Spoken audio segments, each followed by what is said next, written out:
Bonjour à tous, bienvenue sur T'en penses quoi? Alors que tu sois un homme ou une femme, t'as forcément entendu parler de MeToo, et ça tombe bien parce qu'on va en parler. Donc on va parler de MeToo, on va parler de balance ton porc, on va parler de féminisme, et c'est franchement un débat qui risque d'être très intéressant. Alors on y va.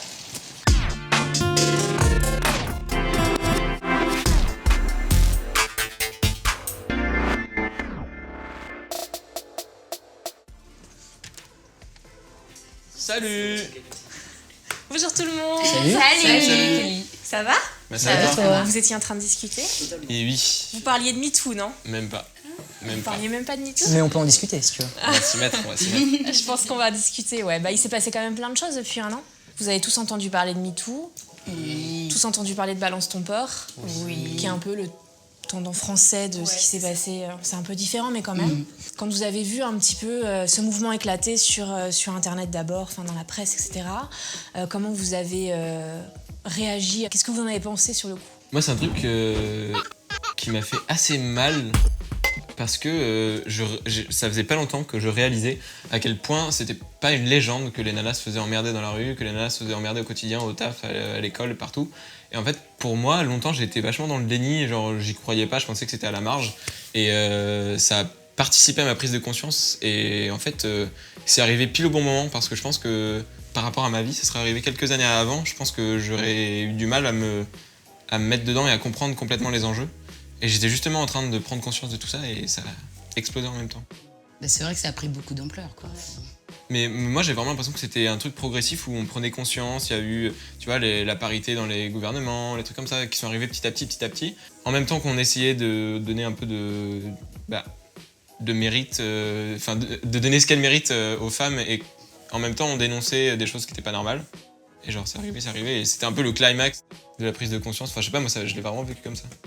Comment t'as réagi quand t'as vu tout ça? Moi, en vrai, franchement, j'ai trouvé ça hyper bien. Et celle qui a lancé justement ça. Mais je dis bravo parce que franchement, il y a beaucoup de femmes qui osaient pas en parler et qui, sûrement grâce à ça, ont pu en parler et ont pu justement dire qu'elles aussi, qu'au final, malheureusement, ça arrive plus qu'on ne le pense. Et j'ai trouvé ça énorme que ça arrive comme ça d'un coup. Je peux faire une blague hyper douteuse. Je peux dire qu'il faut avoir des sacrées couilles pour faire... Mais clairement, ouais. Il était temps que la parole se libère. Après, c'est un début. J'espère que ça va avoir un intérêt sur le long terme parce que, rien que par exemple, aux salaires qui sont pas équivalents et ainsi de suite. Mais c'est un début, je pense. C'est une libération de la parole et c'est toujours cool. Mais tu vois, moi, je trouve ça ouf que tu dises, par exemple, elle a eu du courage ou je sais pas quoi. Enfin, c'est grave que ce soit tabou au point qu'on trouve ça courageux de... Ça devrait être normal, en fait. C'est vraiment ouf. Et il devrait pas y en avoir qu'une qui puisse lancer ça. Je vais me permettre de parler un peu plus aux filles. Super. Super, merci. Désolée. Oppression. Vous avez eu envie de réagir, vous avez eu envie de raconter des choses qui auraient pu... qui vous sont arrivées ou qui auraient pu vous arriver à ce moment-là? Personnellement, non, parce que clairement, j'ai pas le courage de le faire en fait. D'accord. C'est hyper, comme on le dit, c'est un sujet hyper important et certes, faut en parler et tout, mais il y a beaucoup de personnes du coup qui l'ont fait et je suis vraiment heureuse pour elles ont réussi à passer l'étape de dire un nom ou de voilà, et il y a des scandales qui ont éclaté, il y a des noms qui sont sortis que je pense que personne n'aurait cru quoi, ou sinon tout le monde le savait mais personne disait rien. Vous avez pas posté de statut MeToo? Non. J'y ai songé, ouais. Dans l'écriture de mon bouquin, je me suis dit, à la base, je voulais plutôt laisser ça anonyme. Et là, je me rends compte que ça serait aussi bien de mettre un nom sur cette personne, pas le laisser dans l'ombre, non, au contraire. Ça t'a un peu libéré, quoi. Ouais, je me suis dit, allez, tu peux le faire. Et les garçons, du coup? J'ai fait des elle aussi. J'ai fait des hashtags elle aussi parce que j'avais des potes qui m'avaient raconté des trucs. Et j'ai anonymisé tout parce que je me serais pas permis, tu vois, vis-à-vis d'elle. Mais je trouvais que c'était moi j'étais vraiment dans comme je te disais tout à l'heure, dans un moment où je prenais conscience et j'avais envie que vraiment tout le monde prenne conscience parce que je me suis dit putain, pendant tant d'années j'ai été tellement con d'ignorer ça. Et c'est tellement grave et j'avais vraiment besoin de partager tous ces trucs qui étaient immondes et dont j'avais conscience.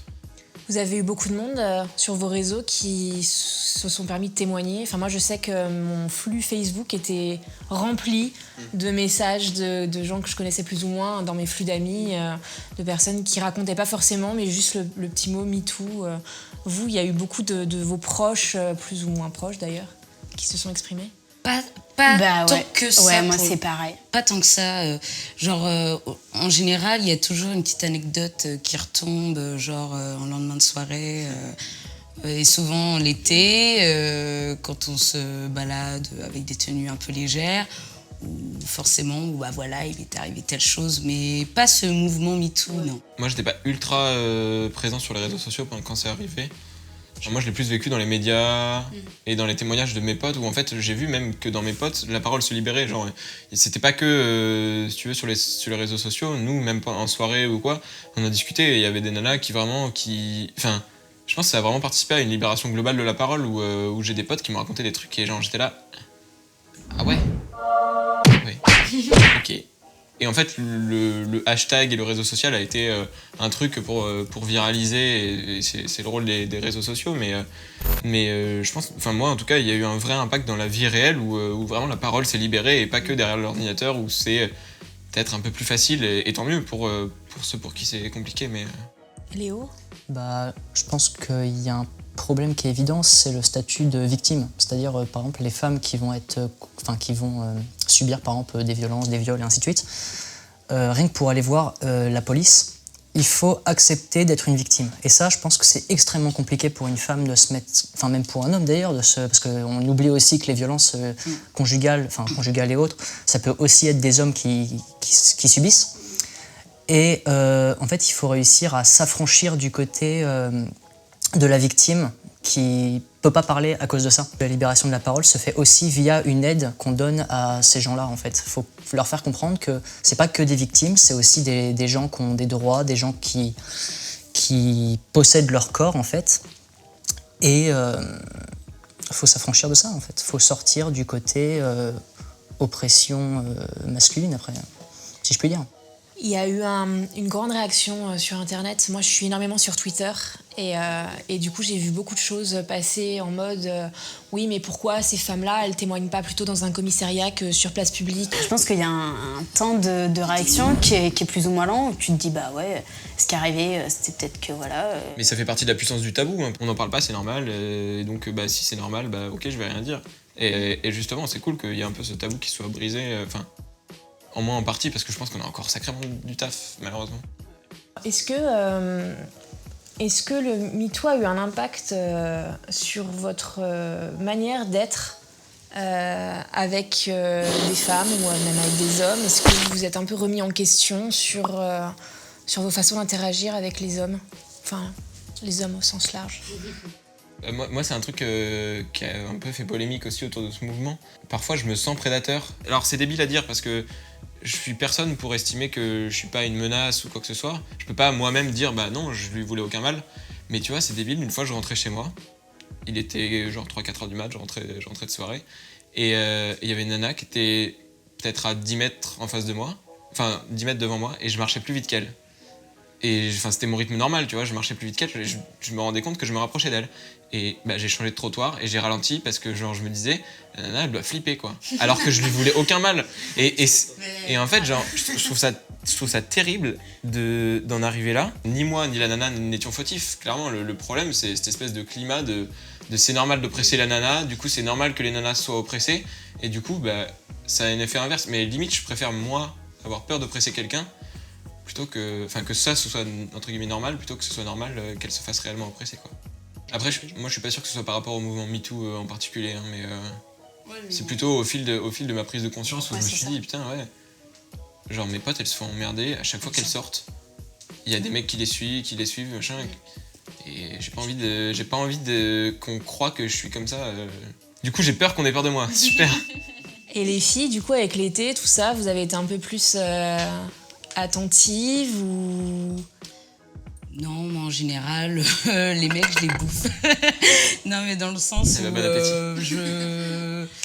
J'ai toujours été comme ça. Enfin, c'est-à-dire que je suis quelqu'un qui sort et qui rentre très tard ou très tôt le matin, toute seule. Et je pars du principe que si j'ai peur, je vais provoquer la peur. Donc j'ai jamais eu peur et je me suis jamais fait emmerder. C'est qui ces gens qui se disent tiens peut-être je vais réussir à la choper si je dis ah mademoiselle t'es hyper bonne. Genre à quel moment tu penses que ça va fonctionner? Enfin, et le truc c'est que tu vois j'en rigole je dis ça mais je me dis ça se trouve sur certains comportements je suis pareil et ça me fait flipper aussi tu vois de me dire que ça se trouve sans m'en rendre compte je suis un connard. Vous en parlez entre potes? Ouais carrément. Ouais.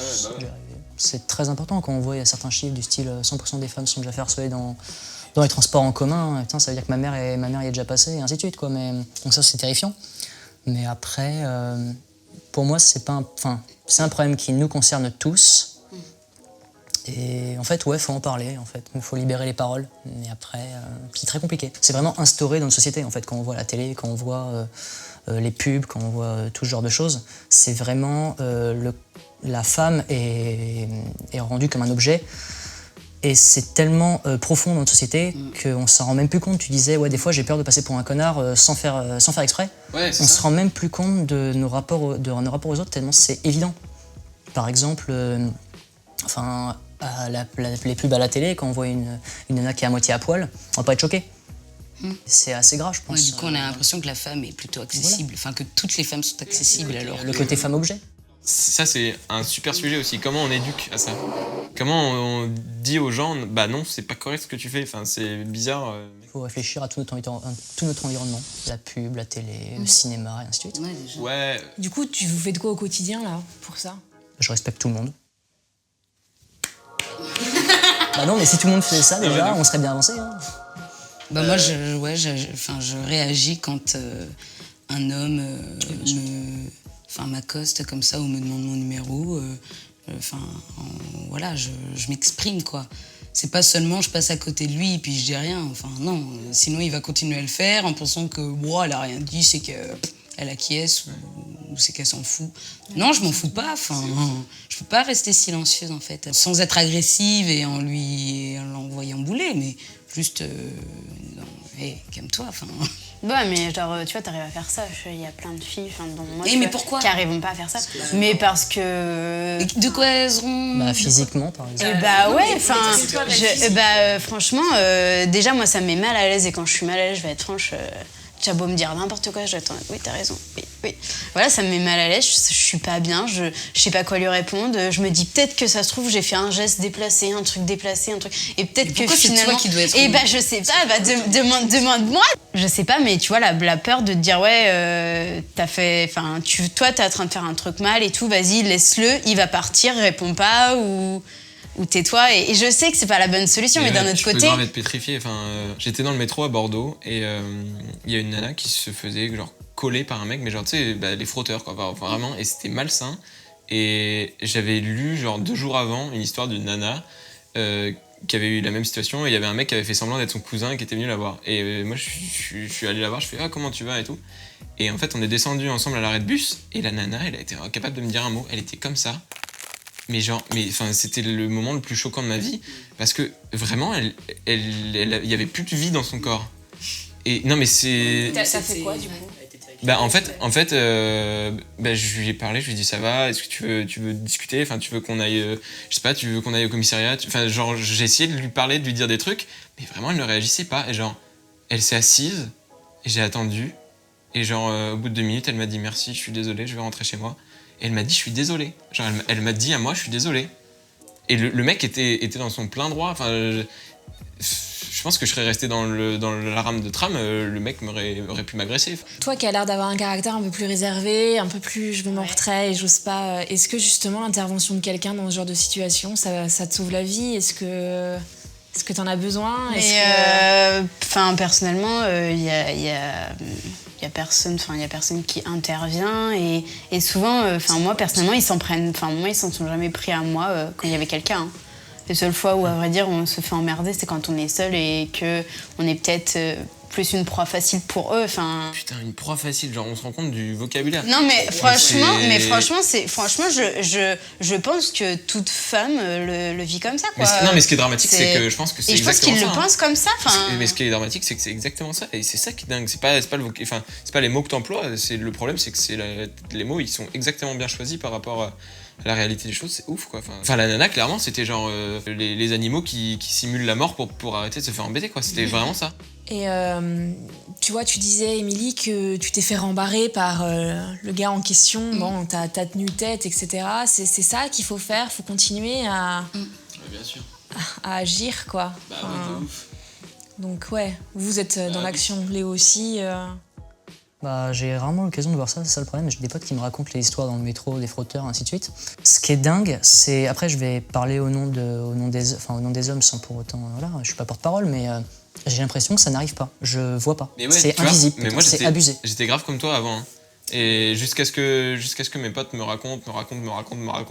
Et j'étais là, putain, mais c'est fou quand même, genre... Et t'as ce genre de fin de soirée où les nanas se regardent et disent bon bah nous on va rentrer par là, ouais bah on va faire des tours pour te raccompagner et tout, et genre et c'est fou, genre t'es obligé de faire des espèces de strates, de dire ok alors on passe par là pour débosser machine, ensuite on va là, ensuite on va genre à quelle heure, enfin moi je rentre chez moi, tu vois, je me pose pas la question. Ça a un tel impact sur nos vies. Quand j'ai une pote et que je la raccompagne moi seule avec elle seule à son appart, je me dis j'ai pas envie que ce soit mal interprété non plus, tu vois, genre j'ai pas envie qu'elle se dise ah il veut me raccompagner parce qu'il veut me pécho, est-ce qu'il va tenter un truc hyper gênant, Mais ça c'est un truc de fille. Est-ce qu'il va être violent ou quoi, tu vois, enfin genre je me dis, enfin tu vois, moi je propose mon aide entre guillemets en bonne foi et en disant putain ça me fait chier de faire un détour mais bon bah j'ai pas envie qu'elle se fasse embêter et en fait tu te dis ça se trouve ça peut être mal pris. Et t'as ce truc, et en fait, cette espèce de psychose, et c'est pour ça que je pense qu'il faut agir quand on voit des choses, c'est que ça fait monter la psychose, et enfin, on a... Mais la psychose, comment on fait? Enfin, je veux dire, t'as pas l'air d'avoir de psychose, toi? Bah, moi, je suis pas la principale victime dans l'histoire, donc non, je peux pas dire que j'ai une psychose. Mais je pense que on est des... Enfin, je veux pas... L'idée, c'est surtout pas de poser les hommes en victimes de ce truc, hein, vraiment pas, genre, c'est vraiment pas l'idée. Mais on est des victimes collatérales du fait de cette angoisse, genre... Enfin, moi, je sais que j'ose pas aborder une nana nulle part, jamais. On a tous une merde, de toute façon, j'ai envie de te dire. Ouais, non, mais de ouf. Mais même au-delà de ça, même à titre perso, tu vois. Moi, ça m'arrivait de complimenter, de dire « Ah, putain, j'adore votre tenue, c'est super chouette. » Ah, faut pas, ça. Et non, mais tu vois, genre, justement, pourquoi faut pas? Mais c'est ouf, mais depuis que j'ai pris conscience de ce truc-là, bah, je me retiens. Ça m'arrive de me retenir en me disant « Je veux pas passer pour un mec taré qui veut la violer dans le fond du bus. » On a eu là dans MeToo justement des femmes qui ont témoigné, ont ciblé quelqu'un ou pas du tout d'ailleurs, et en fait ça s'est totalement retourné contre elles, où elles ont été attaquées pour diffamation, etc. Est-ce qu'il y a eu un changement là-dessus? Est-ce que les lois ont évolué en bien ou pas? Est-ce que vous avez senti ça un petit peu là cette année ou... Moi pour le coup j'ai moins peur d'intervenir. Je me dis non mais c'est bon, allez, j'y vais, moindre souci. Maintenant, il faut lancer le MeToo pour moi aussi j'interviens. Genre, moi aussi j'interviens. Non mais ouais, j'interviens. Enfin, j'ai encore mon peur. Les combats féministes, vous les suivez un petit peu. Qu'est-ce que vous en pensez du féminisme? Mauvais terme, déjà. Ouais. Il y a une scission entre hommes et femmes qui est problématique et qui joue. Ça, c'est mauvais terme, déjà. Ce serait ça, mais le problème, c'est que les mots ont leur importance. Et ça, dans l'imaginaire collectif, le mot joue aussi. Et quand on dit féministe, il y a beaucoup d'hommes qui s'arrêtent sur féminin. Tu veux dire quoi du coup? Je veux juste dire que, le terme crée des scissions alors que c'est un combat pour tout le monde. En fait. Mais après, je suis d'accord qu'effectivement, le terme ne me pose pas de problème. Si on dit humaniste, peu importe le terme. Je trouve ça hyper négatif en gros de prendre une femme parce que c'est une femme et pas parce qu'elle pense et tout ça. Moi j'ai des enfants. Ma fille, quand je lui ai appris qu'elle pouvait être pompier, elle a sauté au plafond en me disant « C'est vrai, j'ai le droit de devenir pompier, je peux !» Et en fait, je me dis qu'il y aurait plus de représentation de femmes pompiers. Ouais. Sans faire dans les Elle ne cases. se serait jamais posé cette question-là. Moi j'ai dû grandir chez les bisounours, mais quand j'étais petit je voulais être vendeuse de chaussures. Et je me suis jamais posé la question sur la terminologie, sur quoi. J'avais des Barbies chez moi et je voulais être vendeuse de chaussures. Et j'ai pas de grande sœur, j'ai un petit frère. Et ce que je voulais à mon anniversaire, c'était des Barbie, ensuite des Polly Pocket. Ce qui est cool, c'est que tu aies pu te dire que tu pouvais le faire sans te poser de questions. Est-ce que vous pensez qu'aujourd'hui, les catalogues de Noël vont arriver? Les filles vont être dans le côté dinette, machin. Enfin, j'ose espérer que non. Mais c'est pour ça qu'il y a un enjeu d'éducation aussi, non? Parce que tu vois, tous les trucs de l'inconscient collectif, la mythologie publicitaire dont on parlait tout à l'heure, ça se corrige dès le plus jeune. Enfin, ça se corrige. Oui, mais enfin, malheureusement, dans les publicités, dans les catalogues, enfin, qu'est-ce qui est représenté dans les pages de dinette? C'est des petites filles avec la page bien en rose, quoi. Mais du coup, il y a un dialogue. Alors que s'il y avait un garçon qui serait là en train de jouer à la Barbie, bah, du coup, les petits garçons, en allant chercher leur cadeau de Noël, ils se diraient « Oh, Bouba, je peux en demander aussi ». Est-ce que c'est pas la responsabilité des parents, des grands frères, des grandes sœurs, des oncles, des tantes, enfin je sais pas si vous avez des enfants dans vos familles, d'aller leur dire, c'est à vous de faire ça peut-être? Mais je pense que c'est pour ça qu'on a beaucoup parlé d'éducation, parce que pour moi, il y a un réel enjeu d'éducation. Et le jour où, où toutes les petites filles diront « Mais je comprends pas, il y a que des mecs, il y a que des garçons sur le catalogue qui jouent avec les pompiers, c'est débile », bah les publicitaires, t'inquiète, ils vont l'avoir compris et ils vont changer. Et j'ose espérer que c'est déjà un petit peu en train de changer quand même. Je pense qu'aujourd'hui, les cases, elles sont de plus en plus larges et t'inquiète pas que les publicitaires, s'ils peuvent vendre leur dinette aux petites filles et aux petits garçons, ils vont pas se priver. Et c'est tant mieux, parce qu'on va tous prendre conscience que ça sert à rien de se prendre la tête et qu'on a le droit de jouer à tout et on a le droit... Et quand on est petit, on a le droit de jouer à tout, et quand on est grand, on a le droit de faire ce qu'on veut. Donc vous pensez vraiment que là, on va vers l'avant avec ce qui s'est passé avec MeToo, avec voilà, ce qu'on entend sur le féminisme, etc. Vous pensez qu'on est en train d'avancer? Vous le ressentez? Bah, en parler, c'est une première Il y a avancée. une libération de la parole déjà, rien que ça. Bah oui, de ouf. Et puis nous, nos générations, on a été plongé dedans, on a été noyés. Et du coup, pour nos enfants, le futur, on va leur inculquer d'autres valeurs. Et c'est comme ça que l'évolution se fait et que les mœurs se changent. J'ose espérer. Parfait. Bah, je suis confiante pour mes enfants alors. Voilà. Bah, merci à vous, j'espère que ça vous a plu. Ouais, super. Et puis, à bientôt alors. À bientôt. Salut. Bon appétit, monsieur. Oui, il va avoir bouffé le paquet, c'est sûr.